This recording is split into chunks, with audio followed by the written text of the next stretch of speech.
Good evening and welcome. Today we are going to read very important chapter number 11, share market. Over to you, Anjali madam. You can start reading in English. Yes, thank you, HR sir. So we are going to start chapter 11 on share market of the book Know Your Balance Sheet, written by C. Hanumantrao Chaudhary. So share market is in news for quite some time now. It's a good idea to know a little bit about what it means and how does it affect our finances. So in share market, shares are bought and sold. The stock market is a share market.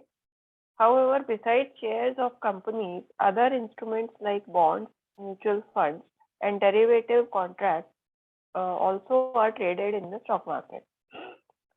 So what is Sensex? Sensex is a benchmark which is used to measure the performance of top 30 companies listed in BSE, that is Bombay Stock Exchange. If the Sensex value increases, it means that there is a general increase in the prices of shares. Whereas if the Sensex decreases, it means there is a general decrease in the price of shares. And what is Nifty 50? Nifty 50 is a benchmark which is used to measure the performance of top 50 companies listed in National Stock Exchange of India's broad-based stock market index for the Indian equity market. It represents the weighted average of 50 Indian company stocks in 13 sectors. So what are the factors affecting the stock market? Economic growth. Higher economic growth or better prospects for growth will help firms be more profitable because there will be more demand for goods and services. This will help boost company dividends and therefore share prices. Interest rates. Lower interest rates can make shares more attractive for two reasons. Lower interest rates help boost economic growth, making firms more profitable. Also, lower interest rates make shares relatively more attractive than saving money in a bank or holding bonds. If bond yields fall, it may encourage investors to switch into shares which give a relatively better dividend. Stability. Stock markets dislike shocks that could threaten economic stability and future growth. Therefore, they tend to fall on news of terrorist attacks or spikes in the price of oil. They also dislike political instability, which may make it difficult to pursue strong economic policies. Confidence and expectations. A key factor is the mood of investors. If they receive economic news that gives optimism, then they are more likely to buy shares. If they receive bad news, they will sell. This is why in the depth of a recession, stock markets can start to rise. Investors are always to predict the future. Therefore, if they feel the worst is over, the stock market can rally, even when economic fundamentals remain poor. Bandwagon effect. At times, the stock market seems to overreact to certain events. For example, in 1987, relatively little bad news caused the stock market to fall by 25%. Even today, it remains a little mystery why the stock market fell so much. There was no economic problem. COVID-19 affects the market a lot. In fact, the stock market soon recovered its lost ground. Part of the issue is that people follow the mood. When prices fall, people may feel the need to follow suit and get out of the market. Related markets. Often investors have choices. For example, rather than investing in stock market, they could buy government bonds or commodities. If investors feel government bonds are overpriced and likely to fall, then the stock market can benefit as people move into shares. Price to earnings ratio. Some investors and economists, such as Robert Shiller, feel the best guide to the long-term performance of shares is their price to earnings ratio. If share prices rise significantly above historical averages, then this is a sign that shares are becoming overvalued. and are due for a correction at some point in the future. With this, we end chapter 11. Over to you, sir. Thank you, madam.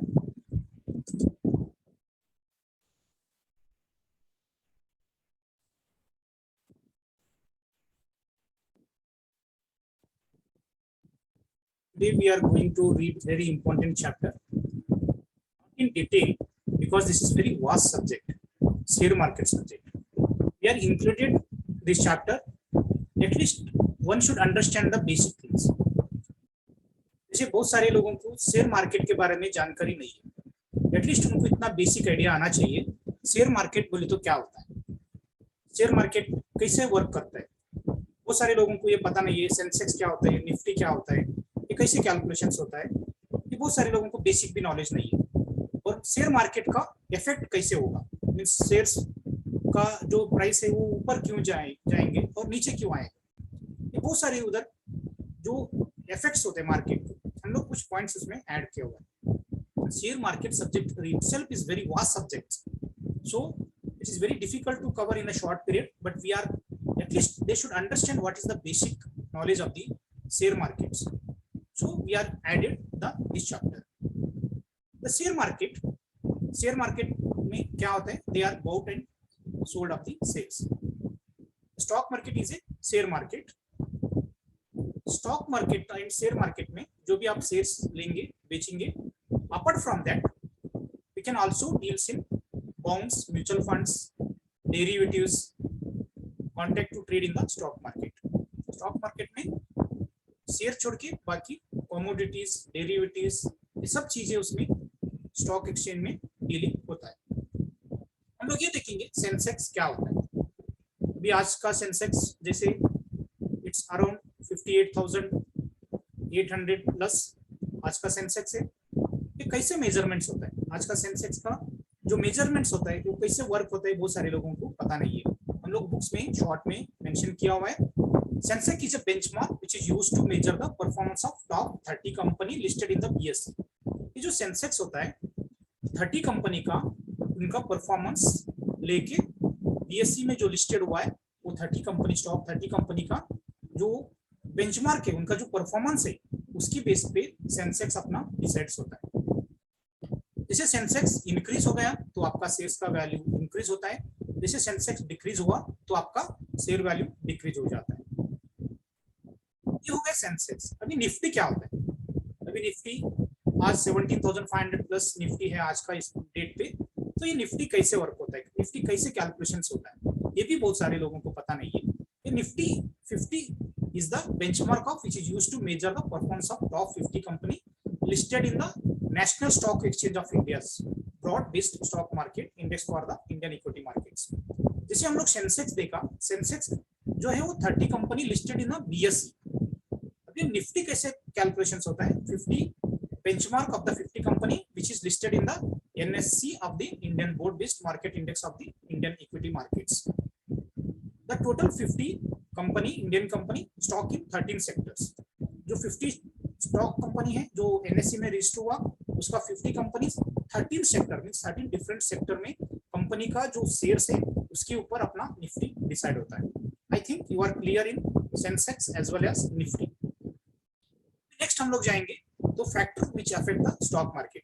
अभी बहुत सारे रोज हम देखते हैं तो stock एकदम share market ऊपर होता है, नीचे होता है, ये बहुत सारे लोगों को पता नहीं है क्यों शेयर्स का मार्केट ऊपर जाता है नीचे जाता है। There are many factors, many factors, we cannot presume on that basis how the market will be affects.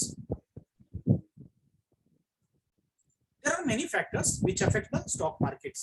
जैसे अभी हम 2 दिन से देख रहे हैं तो मार्केट कंटिन्यूअसली नीचे आ रहे हैं, तो there are many reasons which affect the share market. अभी हम लोग कुछ रीजंस हम लोग देखेंगे। The factor which affect the stock market, first one is economic growth. Suppose आपका कंट्री का growth better and prospectus for the growth help form to be profitable because there will be more demand of for the goods and services. जैसे आपका country का जो economy है वो growth हो रही है, बहुत सारे डेवलपमेंट्स हो रहे हैं, इससे क्या होगा कंपनी का जो प्रोडक्ट का और सर्विस का जो डिमांड है वो बढ़ जाता है, उससे क्या होगा, कंपनी का प्रॉफिट बढ़ेगा, कंपनी का प्रॉफिट बढ़ा तो डिविडेंड बढ़ेगा, अकॉर्डिंगली आपका शेयर मार्केट वैल्यू भी बढ़ेगा। तो आपका इकोनॉमिक ग्रोथ हायर साइड हो तो आपका शेयर मार्केट भी उससे बढ़ेगा। जो दूसरा रीजन सबसे इंपॉर्टेंट है जो शेयर मार्केट को इफेक्ट होता है, जो दूसरा रीजन है वो इंटरेस्ट रेट। जैसे अभी हम लोग देख रहे हैं आफ्टर कोविड इंटरेस्ट का रेट्स बहुत कम हो गया। जैसे इंटरेस्ट रेट का कम हो गया, बहुत सारे लोग they are invested in the share market.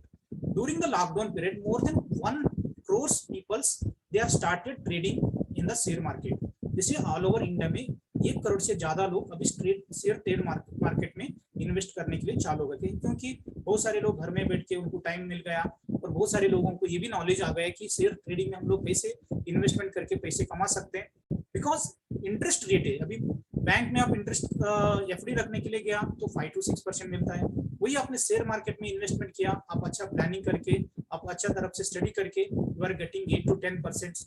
ऐसे सब कंपैरिजंस करके जैसे इंटरेस्ट रेट कम हुआ तो शेयर मार्केट के लिए बहुत बेनिफिट है, उसका क्या होगा, शेयर मार्केट का बढ़ने का बहुत चांसेस होता है। Lower interest rate makes shares relatively more attractive than the saving money in a bank or holding bonds. If bonds yield fall, it may encourage investor to switch into shares which give relatively better dividends. अभी bond का rate of interest कम हो गया, bank में FD का rate of interest कम हुआ, तो automatically the investor shifted to share market. जैसे शेयर मार्केट में लोग इन्वेस्टमेंट करने के लिए चालू हुआ तो शेयर का जो मार्केट है वो बढ़ेगा। बट आप इन्वेस्टमेंट करते टाइम में आपको वेरी केयरफुल इन्वेस्टमेंट करना है, वो अच्छा तरफ से स्टडी करके करना है। जो दूसरा जो इफेक्ट है वो स्टेबिलिटी। जैसे स्टॉक मार्केट बहुत अच्छा स्टेबिलिटी उनके लिए बहुत इंपॉर्टेंट है। Stability means political stability, economical stability, उसमें चेंजेस नहीं होना चाहिए। सपोज इकोनॉमिकल में स्टेबिलिटी में कुछ गड़बड़ हुआ तो शेयर मार्केट ऊपर नीचे हो सकता है, एज वेल एज पॉलिटिकल में भी स्टेबिलिटी होना बहुत जरूरी है मार्केट के लिए। जैसे भी पॉलिटिकल में कंटिन्यूसली पॉलिटिकल स्टेबिलिटी है तो आपका कंट्री का जो शेयर वैल्यू है, वो शेयर का जो मार्केट है वो बढ़ते रहेगा। This is one of the factors which affect the share market. जैसे बहुत सारे टेररिस्ट इफेक्ट्स हुआ, बहुत लोग इन्वेस्टर को अनसेफ फील हुआ, तो it is totally the mindset and behaviour of the investors, वो मार्केट आपका कम आ सकता है। जो फोर्थ जो फैक्टर्स है that affects the share market, that is confidence and expectations. अभी जो इन्वेस्टर्स है उनका जो कॉन्फिडेंस है, मींस अभी अपना एक फीलिंग्स है, अपना गवर्नमेंट का जो इंडियन का पॉलिसीज है वो बहुत अच्छा तरफ से चल रहे हैं, अपना इंडिया का इकोनॉमिक ग्रोथ होगा, एक कॉन्फिडेंस और एक्सपेक्टेशन इन्वेस्टर के माइंड पे आ गया, गवर्नमेंट का जो पॉलिसीज है वो बहुत सिस्टमेटिक हो रहे, उस टाइम पे अपना शेयर मार्केट वैल्यू बढ़ जाएगा। If they receive economic news that gives optimums and they more likely to buy the shares. Suppose आप पॉजिटिव न्यूज मिल गया, अभी इंडिया का इकोनॉमी जो है जीडीपी है वो ग्रोथ होने वाला है, अभी उनका अभी ग्रोथ ट्रेंड में स्टार्ट हो गया, ऐसे कुछ न्यूज आ गया तो investor starting to invest in the shares, वो उस टाइम पे आपका शेयर मार्केट वैल्यू शेयर का जो मार्केट है वो बढ़ जाता है। This is the why depth recession stock markets can start to rise. Investor always trying to predict the futures. Therefore, they feel the worst is over. The stock market can rally. Investor का जो thoughts है वो कभी भी future के बारे में सोचता रहता है, अभी फ्यूचर में क्या होगा, इससे क्या इम्पैक्ट्स होगा। अभी सपोज कुछ गवर्नमेंट का पॉलिसीज है, कुछ इंडस्ट्री में इफेक्ट्स हो रहे हैं, तो अच्छा पॉजिटिव इफेक्ट हो रहे हैं क्या नेगेटिव इफेक्ट हो रहे हैं। सपोज वो गवर्नमेंट का जो पॉलिसी है वो पॉजिटिव इफेक्ट है तो वो उस कंपनी का शेयर्स बढ़ेगा। सपोज जो गवर्नमेंट का जो पॉलिसीज है वो सपोज नेगेटिव एस्पेक्ट है तो उस कंपनी का जो शेयर्स है वो नीचे आ जाएगा। सपोज अभी बीच में प्लास्टिक बैन हो गया तो प्लास्टिक का जो रिलेटेड कंपनी है उसका ऑटोमेटिकली सेल्स डाउन हो जाएगा, वो इफेक्ट होगा। ऐसे बहुत सारे गवर्नमेंट का पॉलिसीज के ऊपर भी बहुत सारे शेयर्स का मार्केट का इफेक्ट होता है। Bandwagon effects means the share holder behaviour, जो बिहेवियर है, जो एटीट्यूड से शेयर होल्डर का, थोड़ा भी उनका जो थॉट्स है, एटीट्यूड से उनको बिहेवियर है, उसके ऊपर भी शेयर मार्केट का फर्क पड़ता है। At the times, the stock market seemed to be overreact to certain events. For example, in 1987, relatively little bad news caused the stock market to fall 25%. 1987 में थोड़ा ही एक नेगेटिव मैसेज आया था, उसके लिए 25% अपना मार्केट बढ़ा था। इसके लिए ये जो मार्केट है ये बहुत सेंसिटिव है, लोगों का एटीट्यूड और बिहेवियर के ऊपर भी बहुत मैटर्स होता है। जैसे उनका थॉट से उनको लगा अभी हम लोग इन्वेस्टमेंट नहीं करना है क्योंकि मार्केट अभी बहुत खराब होने वाला है, वो if they are think then our market will be going down. Even today remains mystery to why stock market fell so much. There is no economic problems. COVID-19 affect the market lot. अभी हम लोग देखा है जैसे Covid का start हुआ, market एकदम नीचे आया था। उस टाइम पे बहुत सारे जो लोग हैं वो इन्वेस्टमेंट करने के लिए घबर गया। जो इन्वेस्टमेंट किया, now they are earn crores of rupees. They are earn more than 6 to 7 times in a 2 years. जो भी रिस्क लिया उस टाइम पे मार्केट एनालिसिस करके, तो उन्होंने आज करोड़पति बन गया। तो जो लोग रिस्क नहीं लिया उस टाइम पे उनको कुछ फायदा नहीं हुआ। इसके लिए बहुत सारे लोग मार्केट गिरा तो क्या करेंगे, हम लोग बाहर पड़ेंगे। जो मार्केट अप हो रहे तो इन्वेस्टमेंट करेंगे। बहुत सारे जो रिस्क टेकर से लोग हैं, वो लोग क्या करते हैं, जब मार्केट बढ़ता है उस टाइम पे वो लोग इन्वेस्टमेंट करते हैं, जब मार्केट अप जाते तो वो सेल करते हैं। बट बहुत सारे 90% लोग जिसका ज्यादा डीप स्टडी नहीं होता है, तो वो लोग क्या करते हैं कि जैसे मार्केट गिरने को चालू हो गया तो घबर जाते हैं, लोग इन्वेस्टमेंट नहीं करते, नहीं तो उनका जो भी पैसे वो निकल जाते हैं। जो लोग होशियार लोग हैं, जो इसमें मास्टर है, वो लोग क्या करते हैं, जब मार्केट बढ़ा हुआ रहते तब इन्वेस्टमेंट करते, जब वो मार्केट बढ़ जाते तो वो लोग सेल करते हैं। This is the one of the behaviour of the stock market effects. Related market, this is the one of the market which affect the share market. जैसे बहुत सारे लोगों को लगा अभी स्टॉक मार्केट में बहुत नीचे आ रहे, तो they can shift to other, there are many opportunity for investments. They can go to government bonds, commodities. उनको लगा गवर्नमेंट बॉन्ड्स में अभी ज्यादा रिस्क है, तो they can go for a stock market. In that time again stock market will be going up. इसके लिए related market का भी जो इफेक्ट्स है वो भी शेयर मार्केट को बहुत इफेक्ट होगा। कोई लोग गोल्ड में इन्वेस्टमेंट करना चाहते, कोई रियल एस्टेट में इन्वेस्टमेंट करना चाहते, इसके लिए भी शेयर मार्केट को इफेक्ट्स हो जाता है। 7 जो पॉइंट्स है which affects normally to the share market is the price to earning ratio. This is very important ratios. Those for investor, those who want to invest, they should study price to earning ratios. Some investor and economists as Robert Shiller feel the best guide to the long term performance of the share is their price to earning ratios. Robert Shiller said, if you want to go for long term investment, you always think of the price to earning ratios. If the share prices rise significantly above historical average, then this is a sign that shares are becoming overvalued and are due for a corrections at some point in the future. This is very important. आप जब भी आप investment करने के लिए जाएंगे तो आपको ये देखना है जो शेयर्स है वो जो 52 वीक का जो हायर साइड में जा रहे हैं। सपोज वो शेयर, सपोज एक शेयर आपने लिया, जब आपने लिया उसका वैल्यूज था 100 रुपीज और वो हायर 52 वीक में वो मैक्सिमम 150 रुपीज गया था, बट उसका शेयर्स 200 तक गया। तो ये भी रिस्क है, उसमें आपको ये समझना है कभी कभी शेयर ओवर वैल्यूड हुआ है, वो आपका करेक्शन देखना ही है। उसके लिए इन्वेस्टमेंट करते टाइम आपको ये एनालिसिस करना है। जैसे आपको शेयर सेल करना है, परचेस करना है, तो आपको 52 वीक का जो परफॉर्मेंस है, उदय अभी जैसे आप जो भी ऐप यूज कर रहे हैं इन्वेस्टमेंट के लिए, उसमें सब एनालिसिस दिया हुआ है। मीन्स आज का एनालिसिस, वीक का analysis, monthly, quarterly, weekly, yearly, सब एनालिसिस उसमें दिया हुआ है। आपको जो भी इन्वेस्टमेंट करना है तो 52 वीक का पूरा एनालिसिस करके इन्वेस्टमेंट करना बहुत जरूरी रहेगा। आज का चैप्टर्स इतना ही है, हम लोग इधर स्टॉप करेंगे because the share chapters was we discuss share market is very vast and कितना भी आप डीप में स्टडी किया तो भी ये शेयर मार्केट का स्टडी कम हो जाता है। इसके लिए हम लोग जब स्टूडेंट को जो as a accountant, as a students जिसको जितना बेसिक नॉलेज होना चाहिए, हम लोग वो इस बुक में मेंशन किया हुआ है। नेक्स्ट चैप्टर हम लोग नेक्स्ट थर्सडे मिलेंगे। Thank you very much Anjali madam, you are always you are very committed to our readings and thank you very much. Thank you all.